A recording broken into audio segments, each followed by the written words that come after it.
All right, good Monday afternoon, everybody. I'm KHOU 11 meteorologist Tim Pandajis, and we're tracking the rain still moving across the area. A lot of it's coming down at a heavier clip, especially west and southwest of the city of Houston, and we can expect several more hours of this type of rain right through that evening commute and the first portion of the overnight before it tapers off. Here's the regional picture.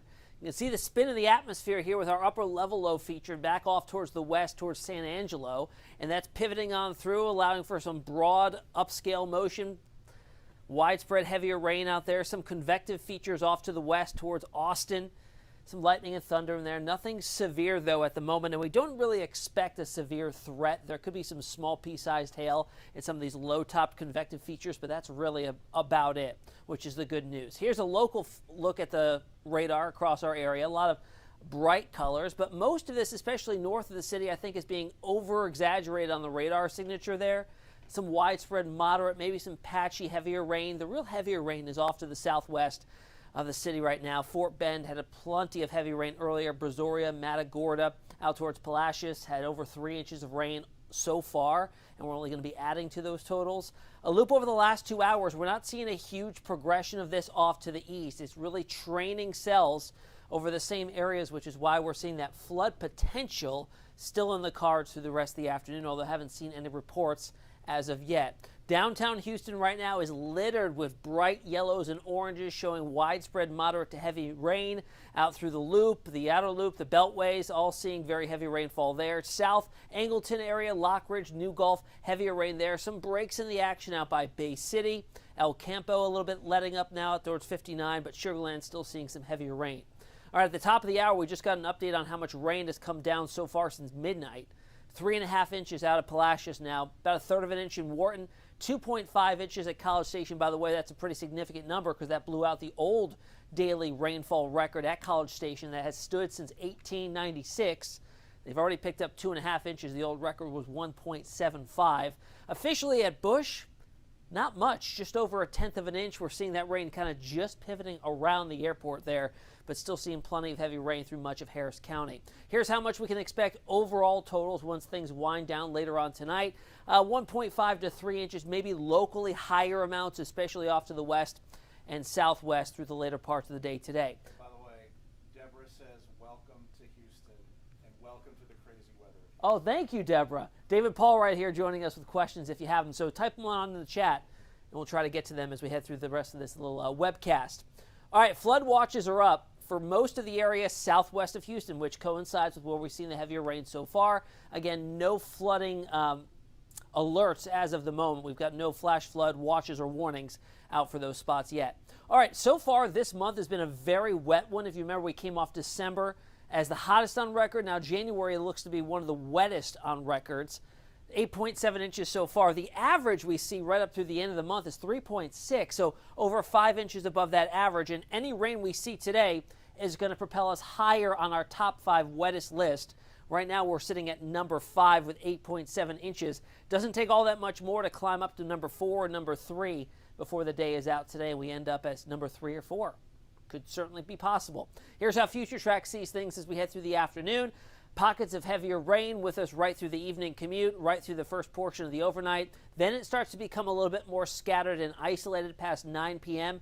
and starts to pull away as we approach the midnight hour from west to east, and those heavier downpours are gone by tomorrow morning. We should just be mainly cloudy and eventually see some breaks of sunshine through the afternoon hour. So high temperatures for the next couple of days are going to be very warm, which is great. Temperatures in the low to mid 70s tomorrow. Again on Wednesday. Enjoy these 2 days because once the next front comes through, we are not going to see warmth like this for at least a little while. The drop from Wednesday afternoon to Thursday afternoon could be around 40 degrees, 37 by Thursday afternoon, because that's our second round of unsettled weather with an Arctic cold front that's going to be stretched from Maine all the way to North Texas, and that clash of air masses is going to facilitate the development of a pretty widespread snow event. Not so much for us here, but certainly North Texas, all through the Ohio River Valley, up into New England. As we play things out on Future Track through Thursday morning, we're seeing a cold rain. We could see another 1 to 2 inches with this.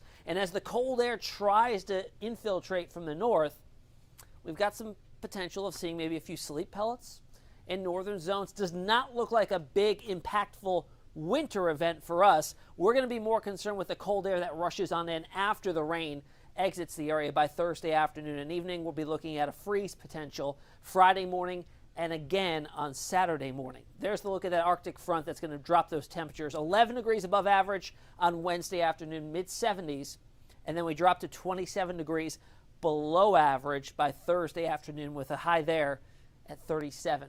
Here's a look at the cold air that's going to be surging on in. It's not just us that gets chilly. Most of the entire country. It'll be 5 below in Minneapolis by Friday morning, 11 degrees in Detroit, 4 degrees in Caribou. So for the remainder of the day today, showers, heavy at times, a few rumbles of thunder, maybe a little bit of some small hail and some of the heavier downpours, especially off towards the west-northwest, and staying rainy right through that evening commute. 7-day forecast, another round of rain coming our way Wednesday night. Into Thursday with a big temperature drop. We get some drier weather for the weekend, but we do stay quite cool and below average, which this time of the year should be mid-60s. We warm only into the mid-50s by Saturday and Sunday. Any questions, David? Nothing, except someone was asking about Pasadena on the east side and Beaumont. Other than that, a lot of reports of rain out there. There was one question about if we have any road closures. Yeah, haven't seen any, which is good. Haven't seen any road closures, yeah. But for the folks in Pasadena on the east side and the folks out to Beaumont, they had a question about what's the timing on that for the rain. It looks like it gets there for later this evening for them. It's not really. Been able to hear me, so if you want to repeat the question. Yeah, so Beaumont and the Pasadena area asking what time the rain would be breaking out for you. It's been a very slow progression to the east here with this band of heavy rain. Just in the last hour or two, it's approached the I-45 corridor, so expect a couple more hours out in the Pasadena area. Beaumont, even later, probably around sunset, you start to see the rain break out for you there. And another question is, do we think roads will flood during the evening rush? You know, it's wet, but it doesn't look too terribly bad at the moment. Yeah, somebody asked if the roads would flood during the evening commute, and as David said, it doesn't look like it's going to be flooding rainfall for that time frame, which is great news. We've been able to absorb a lot of the rain we've seen so far. Drainage systems have handled that pretty nicely, so not really expecting that threat to be elevated during that time. And then one more question about the cold coming in. Is it going to be something where we need to wrap the pipes? Yeah, we talked about that last night. A lot of people asked that same question, and we don't see it as being a large-scale deep freeze. So nothing like what you saw last February. I don't think it's going to be a huge deal that you're going to have to really tend to those pipes and wrap them and be watching them and drip the faucets and anything like that. So that should be safely not a problem. Here's one more question. Travel to Dallas going into Wednesday night and Thursday. That may be an issue. Yes, let's go to that future track again here.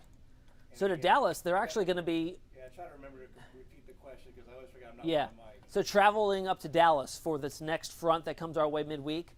So they're about to issue some winter storm watches for northern Texas. So that means that the threat for ice and some snow accumulations are certainly there. You can see the maps here. This is the GFS model. Shows the cold air interacting with the moisture and bringing a large-scale winter event to areas north of Austin, throughout Dallas, up by Lubbock, San Angelo. Our northern areas here in the Houston area may see a few sleet pellets, but if you're traveling north on 45, you'll likely encounter some of that wintry weather towards Dallas Wednesday into Thursday this week. So no snow in Houston? No snow in Houston. We're not expecting it. Maybe a few sleet pellets, but that's really about it. Not looking to be a huge deal for us. It's the cold after it, so that's what we'll be watching carefully. But we are going to be back with you at 4 p.m., David and I. Team weather coverage on the TV side, 4, 5, and 6. And we'll be back on digital